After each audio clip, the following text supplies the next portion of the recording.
जय हिंद दोस्तों, स्वागत है आपका आपके यूट्यूब चैनल पर। दोस्तों बात कर लेते हैं यूपी पुलिस का जो एग्ज़ाम होने वाला है उसकी क्या तैयारियां हुई हैं, किस प्रकार से एग्ज़ाम होने वाला है। तो एग्ज़ाम से पहले आपको वीडियो देखना बहुत ही महत्वपूर्ण होने वाला है, क्योंकि आपका जो एग्ज़ाम होने वाला है उसकी क्या इंतज़ाम किए गए हैं और उत्तर प्रदेश में होने वाली सभी भर्तियों की क्या क्या इंतज़ाम हो रहे हैं पेपर को लेकर के, ताकि लीक नहीं हो सके। तो दोस्तों जैसे कि आप देख रहे हैं, बात कर लेते हैं कि प्रतियोगी परीक्षाओं के लिए तैयार होंगे 4 अलग अलग प्रश्न पत्र, यानी जो भी उत्तर प्रदेश में परीक्षा होगी उसके लिए 4 अलग अलग प्रश्न पत्र तैयार होंगे, ताकि किसी प्रकार की कोई गड़बड़ी ना हो सके। और दोस्तों बात कर लेते हैं कि फुल प्रूफ सिस्टम के लिए राजकीय प्रिंटिंग प्रेस में ही पेपर छपवाने पर हो रहा है विचार, यानी जो सरकारी प्रिंटिंग प्रेस हैं वही पेपर छापेंगी, उनके लिए विचार चल रहा है, ताकि प्राइवेट प्रिंटिंग प्रेसों पर पेपर ना छप सके। तो दोस्तों बात कर लेते हैं कि इसमें क्या दिया हुआ है। तो दोस्तों जैसा कि आप देख रहे हैं कि उत्तर प्रदेश में सरकारी नौकरी के लिए होने वाली प्रतियोगी परीक्षाओं के लिए 4 अलग अलग प्रश्न पत्र तैयार किए जाएंगे। फुल प्रूफ सिस्टम विकसित होने के लिए इस पर उच्चतर पर सहमति बन चुकी है। इतना ही नहीं, प्रश्न पत्र निजी प्रिंटिंग प्रेस के बजाय राजकीय प्रिंटिंग प्रेस में ही छपवाने पर विचार हो रहा है, यानी कि जो आपके पेपर होने वाला है उसके 4 अलग अलग प्रश्न पत्र तैयार होंगे जिस पर काम चल रहा है। और साथ ही जो प्रिंटिंग प्रेस होंगी वो सरकारी प्रिंटिंग प्रेस पर ही पेपर आपका छपने वाला है, ताकि किसी प्रकार की कोई गड़बड़ी ना हो सके। प्रदेश सरकार ने भर्ती बोर्ड और चयन आयोग की प्रतियोगी परीक्षाओं में होने वाली गड़बड़ी को ख़त्म करने के लिए जून में ही विस्तृत दिशा निर्देश जारी किए थे।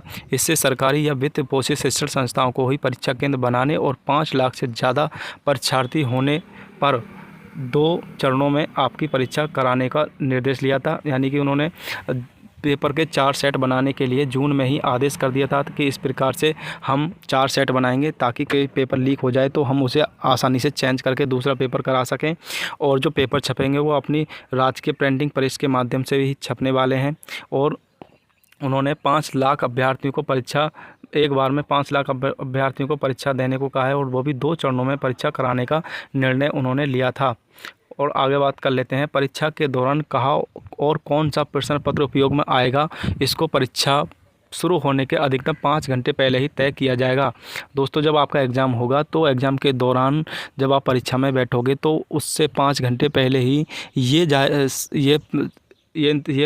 5 घंटे पहले ही ये डिसाइड किया जाएगा कि कौन सा प्रश्न पत्र आपको मिलने वाला है। उससे पहले कोई भी जानकारी किसी को नहीं होगी कि कौन सा पेपर दिया जाएगा, क्योंकि 4 पेपर होंगे आपके, चारों में से एक पेपर आपको 5 घंटे पहले ही डिसाइड किया जाएगा कौन सा पेपर आपको कराया जाएगा।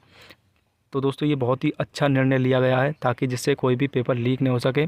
बात करें इस सिस्टम को और भी बेहतर बनाने के लिए उच्च स्तर पर लगातार मंथन चल रहा है। शासन के सूत्रों के मुताबिक उत्तर प्रदेश लोक सेवा आयोग, अधीनस्थ सेवा चयन आयोग और शिक्षण संस्था चयन आयोग, आपकी शिक्षण सेवा चयन आयोग और आपकी उत्तर प्रदेश पुलिस भर्ती बोर्ड के माध्यम से होने वाली प्रत्येक प्रतियोगी परीक्षाओं के लिए अब 4 अलग अलग प्रश्न पत्र छपने पर सहमति बन चुकी है। यानी कि उत्तर प्रदेश में जो परीक्षा होंगी आपकी, जैसे कि आपकी होगी लोक सेवा आयोग होगी, अधीनस्थ सेवा चयन आयोग होगी और शिक्षा सेवा चयन आयोग की जो परीक्षा होगी, और साथ ही उत्तर प्रदेश पुलिस भर्ती जो आपकी परीक्षा होने वाली है उसके माध्यम से होने वाली प्रत्येक परीक्षा के लिए 4 अलग अलग प्रश्न पत्र बन चुके हैं और इस पर सहमति हो चुकी है। इसके पीछे ये मंशा है कि पारदर्शिता के तमाम प्रयासों के बावजूद अगर किसी जगह पर पेपर लीक होने जैसी कोई घटना होती है तो बाकी जगह के परीक्षार्थियों को उससे प्रभावित नहीं होना पड़े। उन्होंने कहा कि हम 4 पेपर छापेंगे, अगर फिर भी किसी प्रकार से कोई पेपर लीक हो जाता है तो जिस सेंटर पर पेपर लीक होगा उसके बाद हम पेपर को ही बदल देंगे, ताकि किसी प्रकार की पूरी परीक्षा रद्द नहीं करनी पड़े और किसी प्रकार की कोई दिक्कत नहीं उठानी पड़े। और दोस्तों साथ ही उन्होंने कहा है कि उच्चतर पर मंथन से यह भी निष्कर्ष निकला है कि राजकीय प्रिंटिंग प्रेस में ही पेपर छपवाए जाएँ, यानी कि जो सरकारी प्रिंटिंग प्रेस हैं वहीं पेपर छपवाए जाएँ। गड़बड़ियों की आशंका काफ़ी कम हो जाएगी। शासन के सूत्रों को कहना है कि निजी एजेंसियों से पेपर छपवाने पर जितना खर्च आता है उससे कम राशि में ही राजकीय प्रिंटिंग प्रेसों को मजबूत किया जा सकता है। उन्होंने कहा कि जितना पैसा हम प्राइवेट प्रिंटिंग प्रेस को देते हैं उससे कम पैसे में ही हम अपनी सरकारी प्रिंटिंग प्रेसों को चालू कर सकते हैं और पेपर छाप सकते हैं।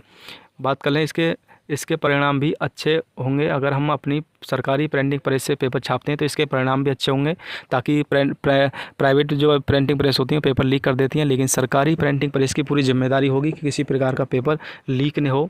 और साथ ही बात करेंगे शासन के एक उच्च पद अधिकारी के मुताबिक इस बारे में शीघ्र ही आदेश जारी होगा, यानी कि इसके बारे में जल्दी आदेश जारी हो जाएगा कि आपके राजकीय प्रिंटिंग प्रेस भी सुधार जाएगी सेहत, यानी कि जो राजकीय सरकारी प्रिंटिंग प्रेस है वो भी सुधर जाएंगे इस बहाने से।